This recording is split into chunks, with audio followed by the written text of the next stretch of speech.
La palabra Ijiji significa aquellos que ven y observan. Eran los astronautas de la misión. Los Ijiji permanecían en el espacio en espera de recibir el oro y lo embarcaban en naves con destino a su planeta Nibiru. Había un total de 300 Ijijis orbitando la Tierra. El investigador ruso Zechariah Sitchin se dio cuenta de que todas esas ciudades estaban estratégicamente configuradas como centros para recibir lo que podríamos llamar transbordadores espaciales. Solamente observando desde el cielo, todo aquello empezaba a cobrar sentido. Dispuso un mapa de la región y empezó a marcar círculos concéntricos alrededor de esas ciudades. Luego trazó 3 líneas, dentro de las cuales se enmarcaban las 7 ciudades perfectamente simétricas. Todas ellas, sin excepción, formaban una ruta en línea recta, como una flecha, y todas confluían en una línea central, que es donde estaba situado Sipar, precisamente el puerto espacial donde había una pista de aterrizaje. Esta parece ser una evidencia difícil de rebatir, puesto que estas localizaciones parecen regirse por una geometría matemática que va más allá de las leyes de la casualidad. Las tensiones entre Enlil y Enki se agravaron cuando su medio hermana Ninhursag, la oficial médico en jefe, fue enviada a la Tierra para ayudar en los centros operativos. Ninhursag intentó seducir a sus 2 hermanos con el claro propósito de seguir las reglas de sucesión. Si uno de ellos le daba un hijo, heredaría el trono. Tanto Enlil como Enki mantuvieron relaciones con Ninhursag en varios intervalos de tiempo, y ésta les dio varios hijos a ambos.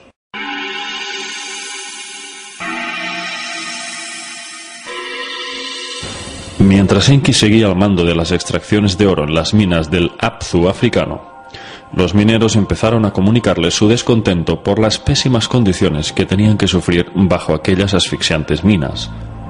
Nosotros somos astronautas, no mineros esclavos, se quejaron una y otra vez. Cuando Enlil acudió a las minas en una inspección rutinaria, estalló la revuelta. Los mineros Anunnaki organizaron un motín, quemaron sus herramientas y se dirigieron en tropel hacia la casa de Enlil. Se desató una violenta reprimenda y todos gritaron que ya no volverían a las minas.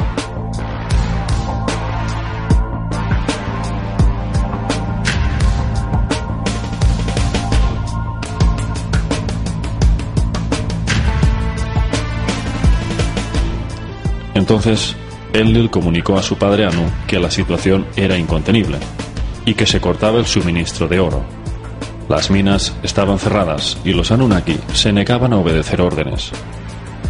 Anu descendió a la Tierra y se reunió con todos los mandatarios. Hubo un consejo de guerra. Enlil estaba furioso y pensó que la solución para una total obediencia sería un castigo para el cabecilla que había organizado el motín. Exigió pena de muerte para el instigador, pero este nunca apareció. Los Anunnaki se habían unido en un acto de lealtad y no se dejaban intimidar por las amenazas.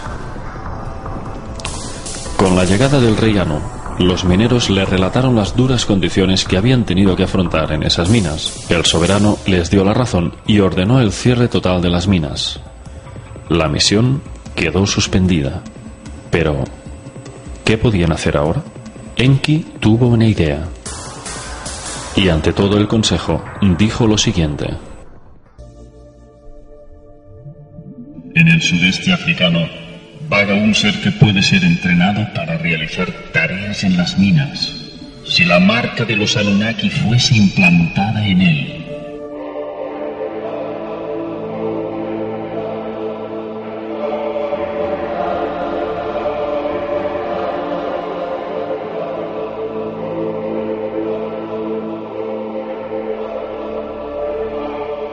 Enki se estaba refiriendo al Homo erectus. Enki proponía crear un híbrido realizando un cruce de genes de ambas especies. Se había propuesto desafiar la evolución natural y alterar las leyes de la vida con un experimento cuyas consecuencias no podían prever en aquel momento. Debido a que la situación requería un plan inmediato, el Consejo aprobó la idea y le dijo a Enki: Crea un Lulu y deja que sufra el yugo de los Anunnaki.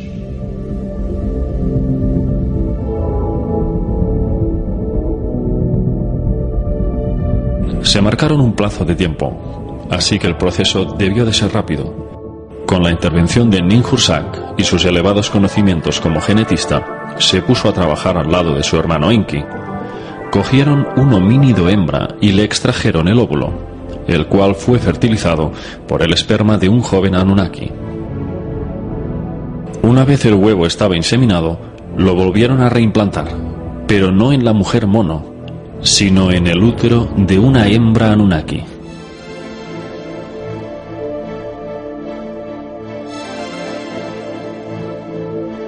Cuando surgió la criatura, Ninhursag la cogió en brazos y la alzó en el aire exclamando: Lo he creado, mis manos lo han hecho.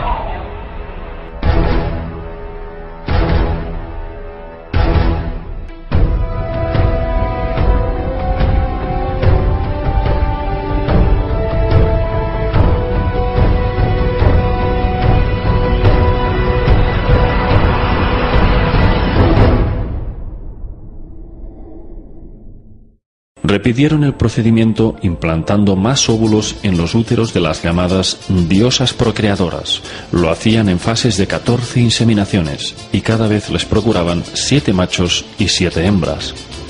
El trabajador primitivo empezó a trabajar en las minas, aunque aquella primera versión de hombre tenía una capacidad mental muy limitada y en algunos casos insuficiente incluso para saber manejar las herramientas correctamente. Además, no tenía la capacidad para reproducirse y sus vidas eran muy cortas, en comparación a los Anunnaki, que tomaban un misterioso alimento de la vida que les permitía vivir periodos extremadamente largos.